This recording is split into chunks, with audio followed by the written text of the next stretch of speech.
Hey everyone, Jamie Pate here, and welcome to this process video.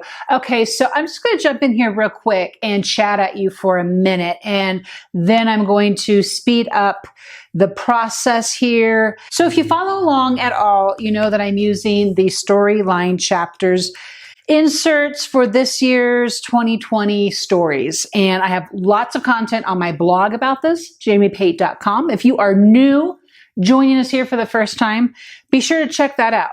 And just click through the storyline chapters tag, and you're going to find out a whole lot of what's going on with me in my head and these stories.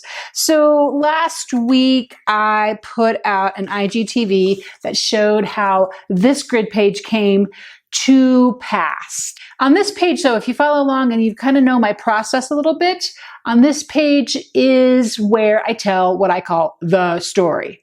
And then sometimes not. It just depends on what's going on. So what I'm going to do today, I'm going to process through this week's The Story. And it's my daughter's unprom. Yeah, I know. In this day of COVID, we now have unproms. And I grabbed a couple pictures and I want to tell a story. So I have gathered for this, of course, I've gathered my photo. It's about 3 inches wide.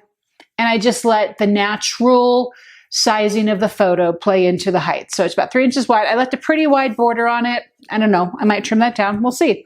I have grabbed this is a cutaway from one of the double-sided storyline chapters pattern papers. That is a mouthful. I hope you're following along with that. It's literally, I had just torn this and it was just sitting in my stash. So I grabbed it. It might work. It might not. We'll see.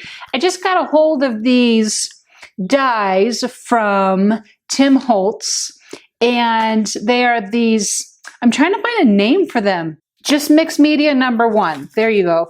Linked below. You can pick this up at scrapbook.com.